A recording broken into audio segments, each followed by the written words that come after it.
fursad cusub oo Soomaaliya ay gasho. midowga maxkamadaha markii la sameeyay aniga waxaa laga doortay gudoomiye. midowga maxkamadda marka wuxuu ka koobnaa gudoomiyaasha ee maxkamadaha. waxaana laga faa'iidaystay tajribooyinkii hore u soo maray dadka hadday bataan waxaa dhici karaysa in la maamuli waayo. marka inay koobnaadaan dadku si go-aanka ay u suura gasho in aad loo qaadaa dhigo. maadaama la isku cusub yahay hadday dadku bataan inay dhici karto in dadka qaar ay meel la aadaan. marka inta annaga iska baranayno in gudoomiyaashu ay ka koobmo midowga maxkamadaha waxaan bilaabnay koorsooyin inaan wacyi gelino ciidamada ama saraakiisha inaan ku wacyi gelino see ula tacaamulaysaa dadka dambiilayaasha. marka koorsooyinkaas runtii waxay soo kordhiyeen dadkuna inay isdhex galaan shaqada loo diray taliyahana uu fahmo. waxaan isku daynay in dadka magaalada aan kaashano, dadka sumcadda kule magaalada. waa lagu guulaystay runtii dad badan inay taageeraan maxkamadaha. muddo markii sidaas loo wada shaqeeyana waxay noqdeen maxkamada dadka oo dhan ay jeclaadaan inta khayrka jecel inay la shaqeeyaan ama talo ku kordhiyaan ama ay ka qayb qaataan.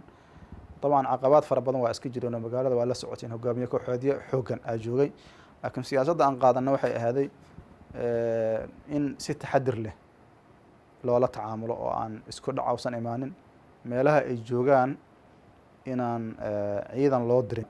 laakiin akhiiran hadda waa ogtihiin in iyagu ay ku talagal sameeyeen oo ururka la dagaalanka argagixisada, ururka nabadgelyada iyo la dagaalanka argagixisada intay sameeyeen ay weer nagu soo qaadeen. waagaas annaga wax noo diyaarsanaa iyo wax aan hayni midna ma jirin. inkastoo kusoo naqnaqashada reer galbeedka magaalada muqdisho iyo la xiriirka hogaamiye kooxeedka iyo barnaamijka argagixisada hadal hayntiisu oo aad u sii badanayo oo ay dhacaysa mararka qaar annaga laftigeena inaanan guryaha baryin oo ay dhacdo in meelo kale lasoo baryo.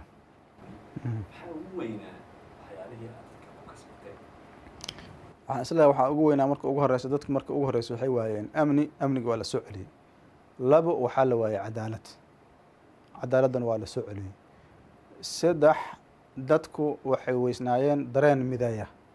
maxkamaduhu waxay la yimaadeen dareen mideeya ummadda oo ama diin ah ama watani ah oo dadku ay ku midaysan yihiin. waxyaabaha dhacay waxaa ka mid a oo aad gara kartid faydaanaadkii ama fatahaadii biyaha markii ay dhacday hal maalmo kooban gudahooda waxaa lagu aruuriyey 500,000 kun oo dollar. lacagtaas ilaa maxkamaduhu ay ka soo baxaan waa tiilay waana la maamulayay dadkana waa la gaarsiinayay. waxyaabahaas waxaan isleeyahay waxay ahayn waxyaabaha asaasiga u ahay in dadku dhinaca maxkamadaha ay usoo leexdaan. intaas waxaa sii dheer dekedii oo iska xiriyada la furay eelaboorkii oo la furay. waxaa ka mid a dhismooyin fara badan oo la sameeyey. wasaarado badan, wasaaradda hargaha iyo wakaaladda hargaha iyo saamaha waa la dhisay. wasaaradda arrimaha dibadda shaqa ka socotay. garoonkii waa arkaysaan sida loo dhisay oo loo habeeyey. magaalada qashankii badnaa yeelay waxaa lagu qaaday xamlooyin xoogan oo dadaal badana laga geystay. waxaan isleeyahay shaqooyinka waqtiga kooban oo maxkamaduhu ay jireen iyo shaqooyinka ay qabteen aaday u fara badnaayeen. shaqooyinka ay qabteen aaday u fara badnaayeen. horta waxaan ku guda jirnay inaan maamul sameyno. waqtiga annaga aan haysanay 6 bilood oo la sheegayo 2 bilood dagaala lagu jiray oo dagaalkaa socday. waxaa kuu soo haray 4 bilood. 4 biloodna yowmiyaadka socday caadi ma ahayn. kow waxaa jiray mujtamaca dawliga guud ahaan maxkamadaha waxay ka qabeen aragti kale in maxkamaduhu inay yihiin maxkamado ay soo doorteen shacabka Soomaaliyeed oo ka shaqeynaya dan umadeed oo ajenda khaariji aan lahayn oo aan dhibaato cidna ku haynin in dadka la fahamsiiyo waqti badan ay u baahnayd. ma aha inaad la socotiin warqada aan u qornaa jirta adduunka aan uga sheekeynayna maxkamadaha sababka ay u dhismeen siday u dhisan yihiin ujeedadeedu waxay tahay wamaa ilaa dalik. warqadaas runtii waxayna tartay wax badan. kadibna waxaan isku daynay in wada hadal annaga iyo TFG da oo naga dhex bilowdo. ujeedada ugu weyna waxay ahayd in la fahmo waxa aan nahay. waxaa lagu guulaystay kulankii koowaad in sumcad fiican iyo aragti fiican lagala soo laabto. waa adkeed marka in maamul degdeg loo magacaabo. maxaa yeelay magaalada muqdisho kale maamul inaad ka magacaawdaa waxa u baahan yahay tilaabo dhowra inaad martid. waxaan qaadana marka amniga marka ugu horeysa jihaaz amni oo mida inaan sameyno. waxaan sameynaa marka jihaaz amniya oo magaalada mataqaanaa khaas u ah. waxaan sameynay maxkamadihii beelaha waa baabi'inay, waxaan sameynay maxkamado guud, maxkamadii gobolka iyo maxkamadaha degmooyinka.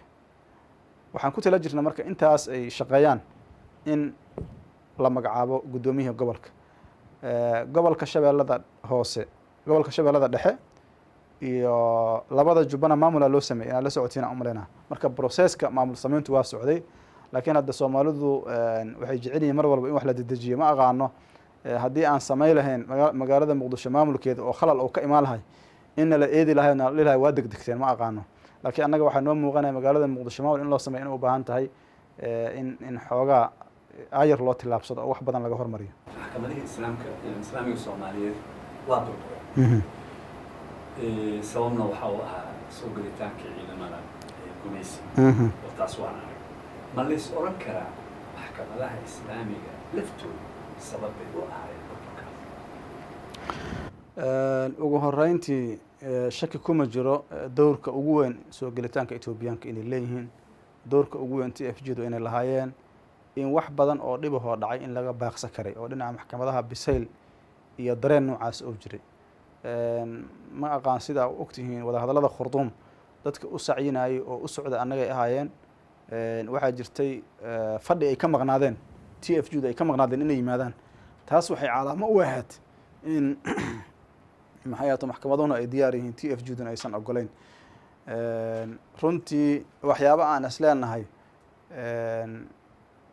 fariimo naga soo gaaraya mujtamaca dawliga ay ka mid tahay fidinta joojiya waa jireen, oo annagana waxaan ka arkaynay fidinta kaliya guul iyo kama fiirinayna, waxaan ka fiirinaynay ciidamadan haddaan la mashquulin oo aan shaqo aysan jirin, waxaa laga yaabaa iyaga laftigooda inay fawdo keenaan.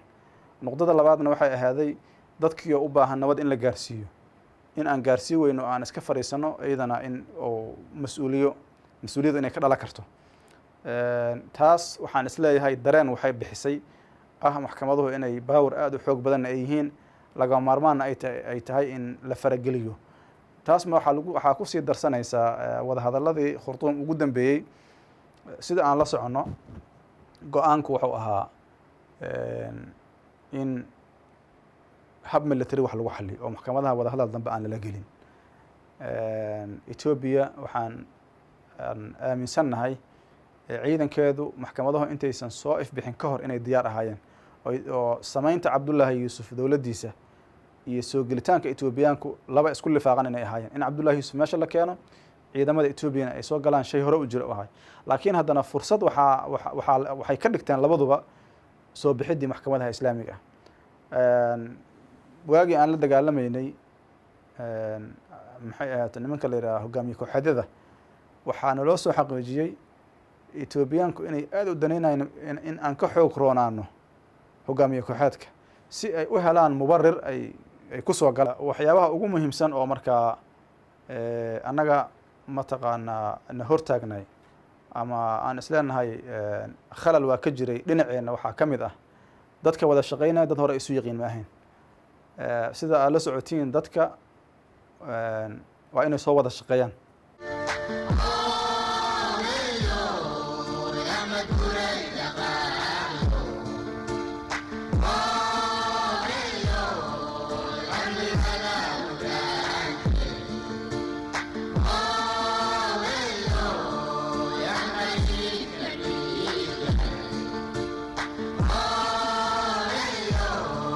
Is that